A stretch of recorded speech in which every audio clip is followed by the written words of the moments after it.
Huwag na tayo maging bihag ng isang buwan. Tuusin, hindi lang naman kaming mga kontraktor ang nakikinabang dito. Marami din sa inyo, mga politiko, ang nagpapataba ng bulsa sa pangungurakot.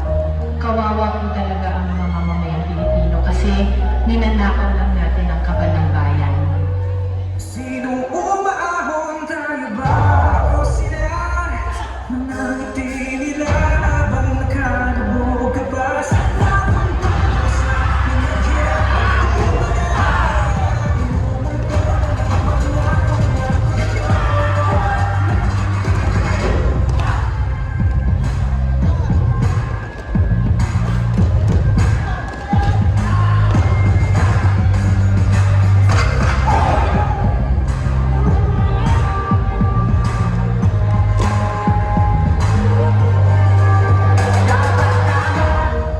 Ang totoo, may hati-hati yan mula sa pinakamataas hanggang sa mga nasa gilid lang ng sistema. Sa patuloy ng pagdinig sa Senado at dito na ito, inuumakot ng proyekto ng gobyerno. 491 funds. Dapat natin ang tao, bakit natin ginagawa paulit-ulit na lang at ito ang bagong simula. Simula na simula, bakit wala natatapos at nasa pagdila ng tutog ng swelas ng sapatos. Ilang beses na ako, ilang beses na ako, pati natin subukan at tulungan at tumagal, bumahagi sa likod na matagal na natin masarap tayo na sa kasama.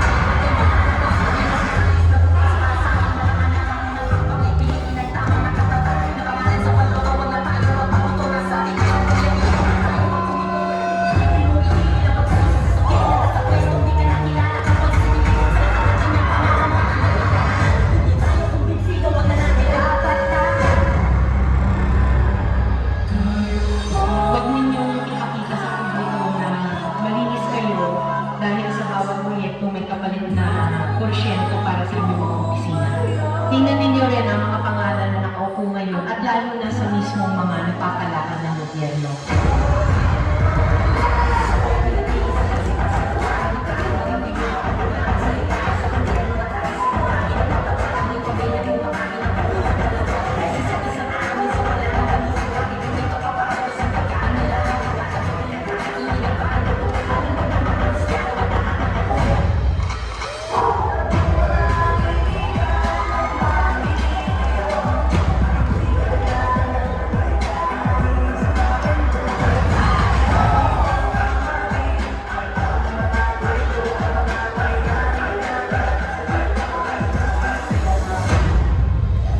Noong isang taon pa naniniwala na may mga mali-mali ang pera o may basura na i-deliver lang sa ilang mga politiko na nagnilalatag din bilang bilyones kundi bilyones ng kickback mula sa pondo dapat ng bayan.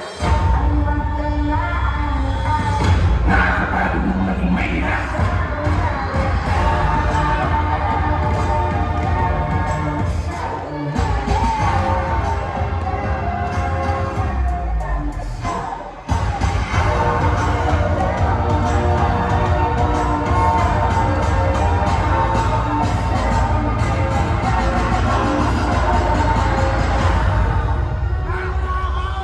Pera ng kaumbayan, pero tayo ang nakikinabang. Hindi ba tayo nahiya? Ang mga mahihirap mas lalo naghihirap. Kaya tama na ang pangungurabot natin.